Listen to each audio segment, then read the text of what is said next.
Communities across the nation are coming together to remember loved ones lost to addiction. Prescription drug abuse now takes more lives than any other type of drug in Sarasota County.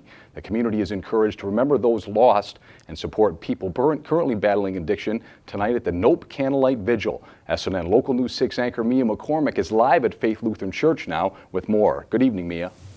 That's right, Grant. We're in the sanctuary here, which is where the vigil will take place starting at 6 o'clock.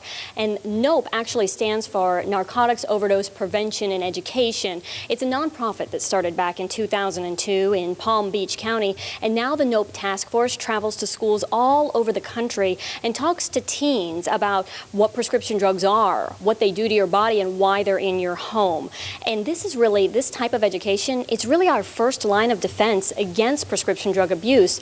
But it's not the only one that we have. The Sheriff's Office launched in 2009 the Pharmaceutical Diversion Investigative Unit. And since then, we've seen the arrest of doctor shoppers rise. And we expect that trend to continue because on November 14th, they'll actually have access to a drug database. This is a state-run drug database that doctors and pharmacists are uploading medical information into right now. And here to tell me a little bit more about how law enforcement will use that database is Sergeant Deborah Casper. She's with the Sarasota County Sheriff's Office. Tell me a little bit about what you do there.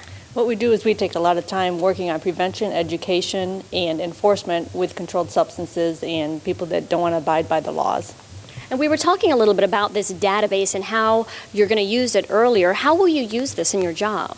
What will happen is when law enforcement has access to the database, it's only during active investigation. So when we have a case that involves criminal activity, fraud, or theft of controlled substances, we're going to be able to enter that information into the database and receive answers. There'll be 3 different types of queries we can do, whether it's a dispenser, a practitioner, or a recipient. Okay, so right now you're really kind of, you work just with doctor shoppers. You're trying to get them off the streets, but this is a way that you can also look at pharmacists and at doctors as well, right? Correct. We will have access if we have questions with overprescribers or a dispensing history. Once we have an active investigation on a certain person, prescriber, pharmacist, or recipient, we will be able to enter that information in and receive that back through the database statewide. It's an excellent tool that we need.